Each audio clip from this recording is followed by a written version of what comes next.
नमस्कार दोस्तों, आप सुन रहे हैं सुभाष चंद्र बोस की बायोग्राफी।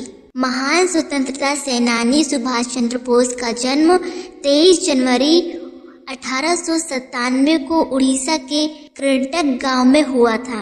उनके पिता जानकीनाथ बोस वकील थे। उनकी माता का नाम प्रभावती था। वे भारत के स्वतंत्रता संग्राम के अग्रणी तथा सबसे बड़े नेता थे। विश्व युद्ध के दौरान उन्होंने अंग्रेजों के खिलाफ लड़ने के लिए जापान के सहयोग से आजाद हिंद फौज का गठन किया था। नेताजी सुभाष चंद्र बोस द्वारा दिया गया जय हिंद का नारा भारत का राष्ट्रीय नारा है। सुभाष चंद्र बोस के मन में देश प्रेम, स्वाभिमान और साहस की भावना बचपन से ही बड़ी प्रबल थी। वे अंग्रेज शासक का विरोध करने के लिए अपने भारतीय सहपाठियों का भी मनोबल बढ़ाते थे। अपनी छोटी उम्र में ही सुभाष चंद्र जी ने जान लिया था कि जब तक सभी भारतवासी एकजुट होकर अंग्रेजों का विरोध नहीं करेंगे, तब तक हमारे देश को उनकी गुलामी से मुक्ति नहीं मिल सकेगी। जहां सुभाष चंद्र के मन में अंग्रेजों के प्रति तीव्र घृणा थी, वहीं अपने देशवासियों के प्रति उनके मन में बड़ा ही प्रेम था। किसी राष्ट्र के लिए सुधारणता सर्वोपरि है।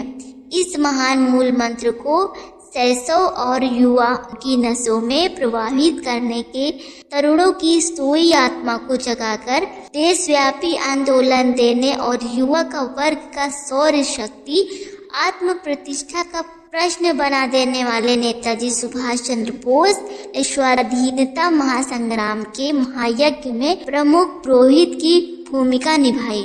नेताजी ने आत्मविश्वास, भाव प्रवणता, कल्पनाशीलता और नव जागरण के बल युवाओं में राष्ट्र के प्रति मुक्ति व इतिहास की रचना का मंगल शंखनाद किया।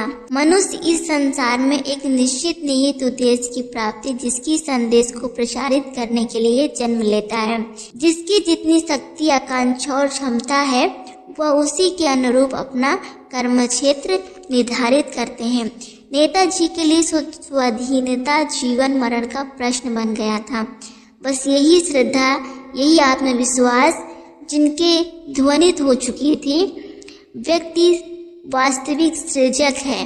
नेताजी ने पूर्ण स्वाधीनता को राष्ट्र के युवाओं के सामने एक मिशन के रूप में प्रस्तुत किया। नेताजी ने युवाओं से आह्वान किया कि जो इस मिशन में आस्था रखता है वह सच्चा भारतवासी है। बस उनके इसी आह्वान पर ध्वजा उठाए आज़ादी के दीवानों की आज़ाद हिंद फौज बन गई। उन्होंने अपने भाषण में कहा, विचार व्यक्ति को कार्य करने के लिए धरातल प्रदान करता है। उन्नतिशील शक्तिशाली जाति और यही उत्पत्ति के लिए हमें बेहतर विचार वाले पथ का अवलंबन करना होगा, क्योंकि विचार महान, साहसपूर्ण और राष्ट्रीयता से ओतप्रोत होंगे, तभी हमारा संदेश अंतिम व्यक्ति तक पहुंचेगा। आज युवाओं में विचारों की कमी नहीं है, लेकिन इस विचार जगत में क्रांति के लिए एक ऐसे आदर्श को सामने रखना होगा जो विद्युत की भांति हमारी शक्ति, आदर्श और कार्य योजना को मूर्ति रूप दे सके। नेताजी ने युवाओं में स्वाधीनता का अर्थ केवल राष्ट्रीय बंधन से मुक्ति नहीं, बल्कि आर्थिक समानता, जाति, सामाजिक अविचार का निराकरण, सांप्रदायिक संकीर्णता त्यागने का विचार मंत्र भी दिया। नेताजी के विचार सर्वव्यापी थे।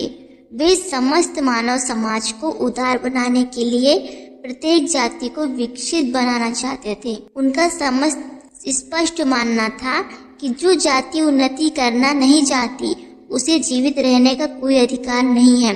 लेकिन नेताजी की आशा के अनुरूप इस जरा जीर्ण होते देश का यौवन लौटाने के लिए प्रत्येक व्यक्ति को आज दृढ़ संकल्प करना होगा। बढ़ते जातिवाद, गिरते मूल्यों और टूटती परंपराओं, सभ्यताओं की सहेजना होगा। एक व्यापक राष्ट्रीय संगठन की स्थापना करनी होगी। अच्छे और बुरे की प्रचलित धारणा को बदलना होगा। नेताजी के इन शब्दों को हमें पुनः दोहराना और स्वीकारना होगा। स्मरण रखें, अपनी समवेत चेष्टा द्वारा हमें भारत में नए शक्ति संपन्न राष्ट्र का निर्माण करना है। इसके पश्चात सभ्यता हमारे समाज में गहराई तक घुसकर जन धन का संहार कर रही है। हमारा व्यवसाय, वाणिज्य, धर्म, कर्म, शिल्प, कला नष्ट प्राय हो रहे हैं। इसलिए जीवन के सभी क्षेत्रों में पुनः मृत संजीवनी का सुचार करना है।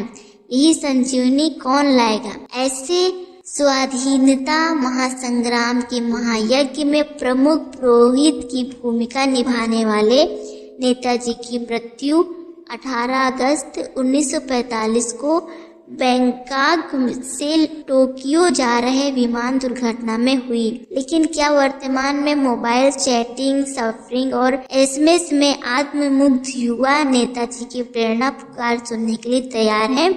किसी प्रकार के लिए स्वाधीनता सर्वोपरि है। इस महान मूल मंत्र को जन जन तक पहुंचाने वाले नेताजी की मृत्यु का रहस्य आज तक बरकरार है। अगर ये वीडियो आपको पसंद आई हो तो प्लीज़ एक लाइक और एक सब्सक्राइब जरूर करिएगा। धन्यवाद।